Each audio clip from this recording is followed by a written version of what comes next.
Assalamualaikum warahmatullahi wabarakatuh.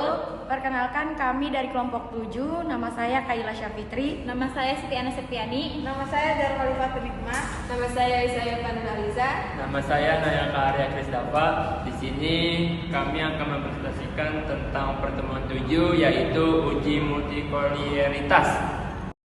Di sini akan menjelaskan tentang pertemuan 7 tentang uji multikoleritas. Pengertiannya adalah suatu model regresi dikatakan terkena multikoleritas bila terjadi hubungan linear yang sempurna, perfect atau pasti atau exact di antara beberapa atau semua variabel bebas dari suatu model regresi. Akibatnya akan kesulitan untuk dapat melihat pengaruh variabel penjelas terhadap variabel yang dijelaskan.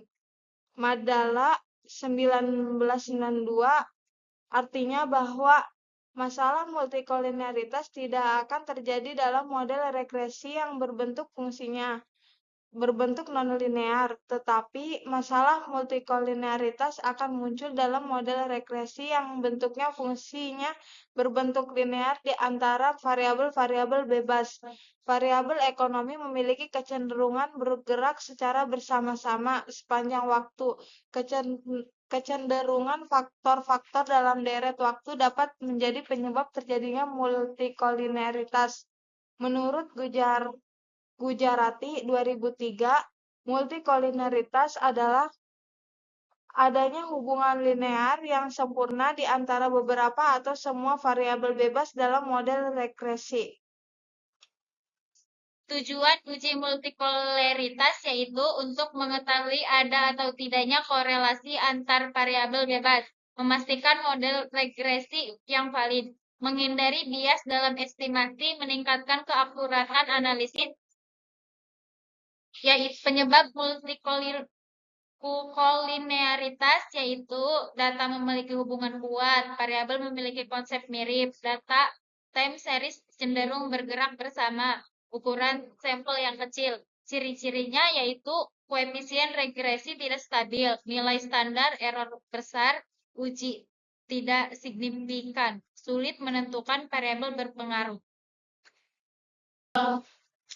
Kriteria pengujian ada 4. Yang pertama yaitu toleransi lebih dari 0,10 sampai tidak terjadi multikoleritas.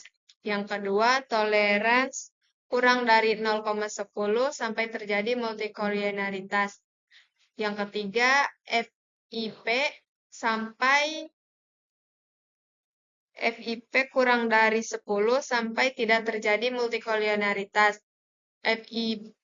Yang keempat, FIP lebih dari 10 sampai terjadi multikoleritas. Dampak multikoleritas yaitu model regresi menjadi lemah, interpretasi variabel sulit, koefisien tidak mewakili kondisi nyata, dan hasil analisis kurang akurat. Cara mengatasinya yaitu menambahkan jumlah data, menghapus variabel korelasi tinggi, menggunakan regresi right, transformasi data atau log, dan mengatasi data outlier. Oke guys, setelah materi yang habis dibahas tadi, sekarang kita langsung masuk ke langkah uji SPSS-nya ya.